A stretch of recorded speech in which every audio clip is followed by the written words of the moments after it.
जब तक हम हमारी बेटी नहीं मानेंगे तब तक भला नहीं होने वाला है। सबसे बड़ा सवाल यही जी। कि ये सिलसिला फिर शुरू कब होगा?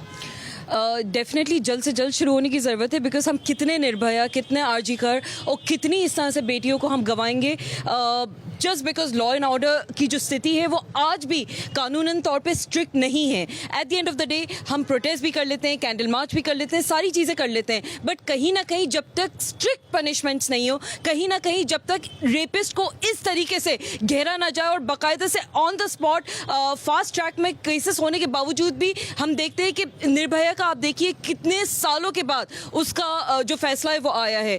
तो ऑब्वियसली कहीं ना कहीं रेपिस्ट को भी पता है कि वो अगर ये हरकत कर लेते हैं, उनके ऊपर जो बैठे हुए उनके माई बाप है जो उनको बचा लेते हैं, बेल हो जाती है, कई दफ़ा प्रूफ इनफ नहीं होते हैं, तो जाहिर सी बात है ये जो कंप्लेसेंसी आ गई है, ये जो रेपिस्ट में जो डर कहीं ना कहीं कम है, ख़त्म होता जाता है, उस पर हमें लॉ एंड ऑर्डर्स को मजीद और स्ट्रिक्ट करना है।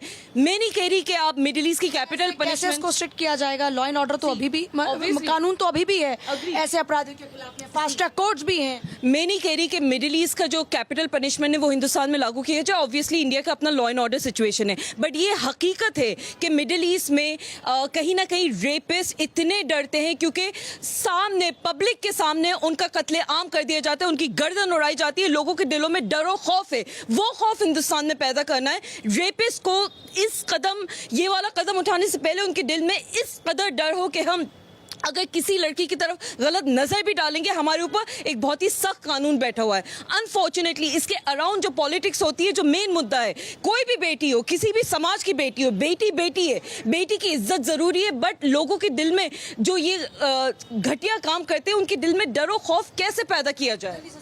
देखिए, सवाल ये है कि जब हम विदेशों में, कई अपने देश से बाहर कई देशों में हमने देखा जो अच्छी टेक्नोलॉजी थी या सिस्टम थे वो हमने अपने देश में लाए, चाहे कंप्यूटर हो, मेट्रो हो, कई ऐसी है, लेकिन हम वो कानून नहीं ला पा रहे हैं। मान लीजिए मिसाल दूँ मैं अगर सऊदी अरब की, आज सऊदी अरब में 1% भी रेप और बलात्कार नहीं होते। क्यों?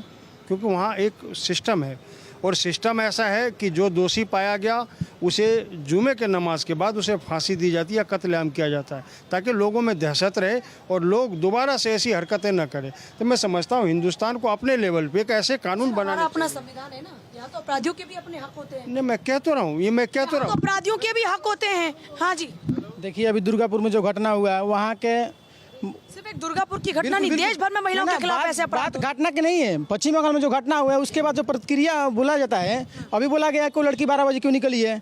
यहाँ मोदी जी लाल किला से बोल रहे हैं। आप रात को एक सेकंड में एक सवाल आप रात को 12 बजे निकलते हो?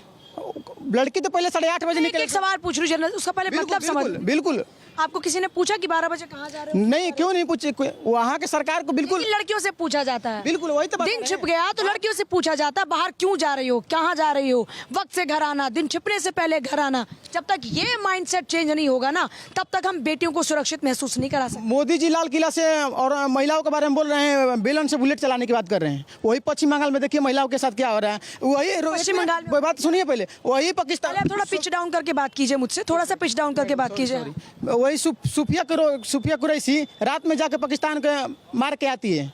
कुरैशी मारने नहीं गई, सोफिया कुरैशी ने प्रेस कॉन्फ्रेंस रात को जो हमला हुआ है ना, यहाँ पश्चिम बंगाल बोला जा रहा है। देखिए जो घटना होती है उसके साथ प्रतिक्रिया होती है, सबसे खतरनाक होती है। हम 4 प्रतिक्रिया बता रहे हैं। वही पश्चिम बंगाल में अभी मार्च अप्रैल में लड़की के साथ जो बलात्कार हुआ था, वो कौन, वो लड़की हॉस्पिटल में काम करती थी, तो उनके आरोप मेडिकल कॉलेज, हाँ, उनके आरोप चक्रवर्ती क्या कर रहे हैं, वो जो ममता बनर्जी के खिलाफ जो आवाज़ उठाया उसका उसे उंगली काट दिया जाएगा, वो प्रतिक्रिया होती है। उसके बाद उनके सांसद, उनके एमएलए क्या कह रहे हैं, ममता बनर्जी के खिलाफ जो प्रदर्शन कर उनको अंजाम भुगतना पड़ेगा। उसके बाद चल जाइए आजम खान, बोला है कि ये मुजफ्फरपुर का कांड हुआ तो बोल रहे हैं कि बलात्कार हुआ नहीं, तो हाई कोर्ट के कहने पर माफ़ी मांगे। फिर चलिए वहाँ पे उत्तर प्रदेश में लड़कों से गलती हो जाती है, ये सबसे प्रतिक्रिया खतरनाक होती है। जब मोदी जी भाषण दे रहे हैं कि महिलाओं को प्रतिक्रिया नहीं, एक सोच है। जब तक आप ऐसी सोच रखेंगे, जब तक समाज में बदलाव नहीं आएगा। आपके घर में बेटियाँ हैं? सबसे पहले मैं बताना चाहता हूँ, ये जैसे कह रहे हैं सिर्फ विरोधियों के लिए कह रहे हैं। अब बीजेपी की सरकार यहाँ चल रही है सेंटर में और यूपी में, तो बीजेपी के बारे में, एक ही नेता के बारे में आपने एक भी शब्द नहीं बोला, यही मुझे सबसे गलती लगती है। इसलिए बेटियों की सुरक्षा की बात हम कर रहे हैं, हम किसी सरकार की पार्टी की बात ही नहीं कर रहे। घर में बेटियां हैं आपके? हाँ, सबके घर में। लगता है सुरक्षित महसूस करते हैं बेटियों को लेकर? नहीं, कोई नहीं करता है। आपने कोई नेता नहीं क्या करता। एहतियात जैसे मैं बता दूं, कोई नेता का बता दे, यहाँ पे इतने सारे नेता हैं, अपनी बेटी के बारे में कोई बता दे, मेरे 12 बजे जैसे बताते हैं 12 बजे लड़की बाहर चली जाती है, वैसे कोई लड़के नेता बता दे मेरी लड़की 12 बजे जाती है अकेली और वो शॉपिंग करके आती है, तो मैं मान जाऊंगी ये नेता तो सब सही बोल रहे हैं। ये नेता अपनी बस अपना, बेटियां कहीं किसी की भी सुरक्षित नहीं, चाहे कोई नेता हो चाहे कोई अभिनेता नेता से बुलवा दो। अब ये इतने सारे नेता हैं, इतने सारे पढ़े लिखे हैं, कैसे रुकेगा ये अपराध? मैम सबसे बड़े देखो हम फेलियर हैं इस मामले में। अभी नवरात्रे थे, हम बहन बेटियों की पूजा करते हैं और उसके बाद हम रेप भी हम खुद करते हैं। फरीदाबाद में सरेआम वीडियो उसमें मर्डर आया हुआ है, अभी तो कुछ इंसाफ नहीं मिला। कर रहे हैं आप टेस्ट रिपोर्ट में किसी में भी कहीं पर नहीं था कि वो रेप हुआ?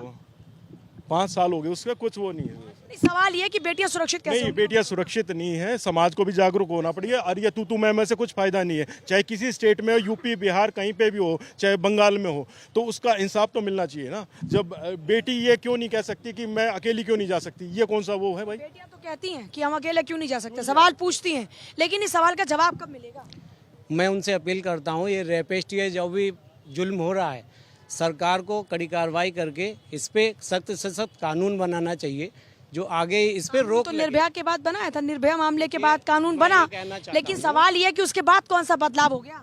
देखिए, बदलाव तो सरकार को करना पड़ेगा। आज हमारे देश में थोड़ा सा लूजिंग है, रेपिस्टों पे सरकार को सजा बढ़ा देनी चाहिए ताकि डरें। आपने ठीक कहा, फंदे तक पे लटकाने की बात है, अगर कोई तो वही चीज है ना, लेकिन रुकना चाहिए। मैं आपसे सहमत हूँ। देखिए जैसा पश्चिम बंगाल में जो हुआ है और ये गलत है। और जैसे अब कहाँ से फांसी पे चढ़ाया, जब मुख्यमंत्री वहाँ की खुद बोल रही हैं कि रात में नहीं निकलना चाहिए, क्यों निकले? अगर कल को उसी लड़की को दर्द पीड़ा होती है, अगर मेडिकल कॉलेज में जाती है दुकान पे, तो कुछ दवाई भी लेने जाती है, तो इसका मतलब वो वहीं मर जाए नहीं, बाहर नहीं निकले। ये तो वहाँ की सरकार को सोचना चाहिए चीज़। ये गलत उन्होंने बयान दिया है और देना भी नहीं चाहिए। इसलिए हमें सख्त, अगर ऐसा हो रहा है तो कहीं ना कहीं सरकार की इसमें मिलीभगत है। क्यों नहीं उनको डायरेक्ट उनको फांसी पे चढ़ा दे रहे हैं? ये कानून आना एक राज्य में लेकिन हो रहा है क्या ऐसा? नहीं, हर जगह हो रहा है। देखो अभी जो प्रेजेंट हुआ वही, ये रेप के मामले, छेड़खानी के मामले, दहेज हत्या के मामले, क्या ये सिर्फ किसी एक राज्य के अंदर है? नहीं, ये पार्टी को पूरे हिंदुस्तान में, और सरकार को, पूरी हिंदुस्तान की सरकार को सोचना चाहिए। बट ये गलत बयान दिया है, अब उनको नहीं देना चाहिए। मैं तो यही कहूँगा कि सीधा डायरेक्ट उनको एक ही हर पूरे हिंदुस्तान में एक ही बनाना चाहिए।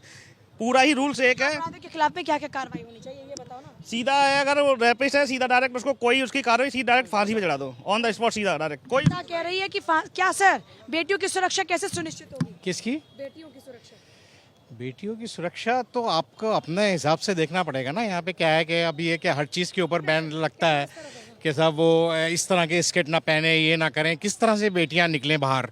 तो ये तो एक तरह की प्रॉपर आज़ादी होनी चाहिए इसके लिए, बच्चियों के लिए भी। और सरकार को भी चाहिए कि हर जगह जो है पुलिस वगैरह का इंतज़ाम हो, ताकि वो हो नहीं। यहाँ पे अगर कोई कंप्लेंट करते हैं तो पुलिस वाले कहते हैं कि जी आप वहाँ जाइए, वहाँ जाइए।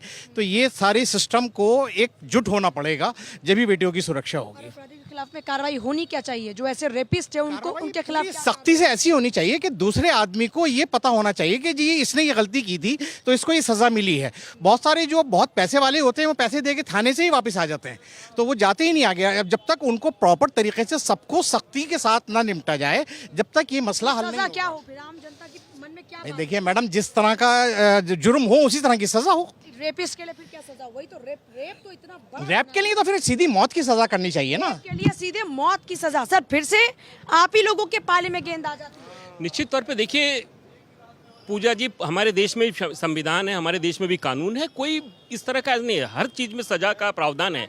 लेकिन कांग्रेस के मित्र जिस तरीके से एग्जाम्पल दे रहे थे, साहब ऐसा है ना, आप संविधान की बात करते संविधान तोड़ने की बात भी कहते हैं। और जहाँ तक हम जिस मुद्दे पे बात कर रहे हैं पूजा जी, निश्चित तौर पे इस तरह की घटना किसी भी देश में, किसी भी प्रांत में ये कतई नहीं होना चाहिए। आपको मैं बताना चाहता हूँ कि निर्भया कांड 2013 में दिल्ली में होता है, 2014 में ममता जी के सरकार बनने के बाद इस तरह की घटना वेस्ट बंगाल में होती है और पब्लिक उस अपराधी को मौत के घाट उतार देता है, उसके बाद वहां की सरकार की कारनामी आप सुन के हैरान हो जाएंगे। और जब कोर्ट में जाता है केस तो यही सरकार होती है ममता जी की, और उनको सजा हो जाता है, डिस्ट्रिक्ट को सजा देता है और सुप्रीम कोर्ट में आके बरी हो जाता है। यानी कि राज्य सरकार ने उन सारे तथ्यों को छुपाया और फॉरेंसिक रिपोर्ट तक नहीं जमा कर पाती है और उस पर लोग बरी हो जाते हैं। तो निश्चित तौर पर इस तरह की घटना देश में नहीं होनी।